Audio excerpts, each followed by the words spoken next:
Hello dear friends, எப்படி இருக்கிறீங்க? நீங்கள் நல்லா இருக்கிறீங்கன்னு நானும் விரும்புகிறேன். இந்த காட்சி எனக்கு பின்பதாக பார்க்குறீங்க இல்லைங்களா? இந்த காட்சியை பார்க்கும்போது தண்ணீர் ஓரத்தில் நடப்பட்ட அந்த மரங்கள், செடிகள் தான் நமக்கு ஞாபகத்துக்கு வருகிறது. 1ஆம் சங்கீதத்தில் எழுதப்பட்டிருக்கிறது, அவன் நீர்க்காலங்களில் ஓரமாய் நடப்பட்டு தன் காலத்தில் தன் கனியை தந்து இலையுதிராதிருக்கிற மரத்தை போல இருப்பான். அவன் செய்வது எல்லாம் வாய்க்கும். ஆம், இயேசுவை நீங்கள் நம்பும் பொழுது, ஆண்டவரை நீங்கள் உறுதியாய் பற்றி கொள்ளும் பொழுது, நீர்க்காலங்களின் ஓரமாய் நீங்கள் நடப்பட்டு தன் காலத்தில் தன் கனியை தந்து இலையுதிராதிருக்கிற மரத்தை போல இருப்பீர்கள். நீங்கள் செய்வது எல்லாம் வாய்க்க வேண்டுமானால் ஆண்டவராகிய இயேசுவை நம்ப வேண்டும். அப்பொழுது உங்கள் வாழ்க்கையில உங்கள் குறைவுகள் எல்லாம் அவர் நிறைவாக்கி, கோணலானவைகளை எல்லாம் அவர் சபையாக்கி, உங்கள் வாழ்க்கையில் அவர் உங்களை ஆசீர்வாதத்தை கட்டளை இடுவார்.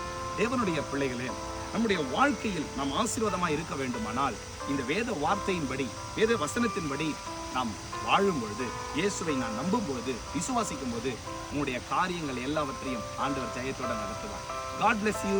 God be with you. Amen.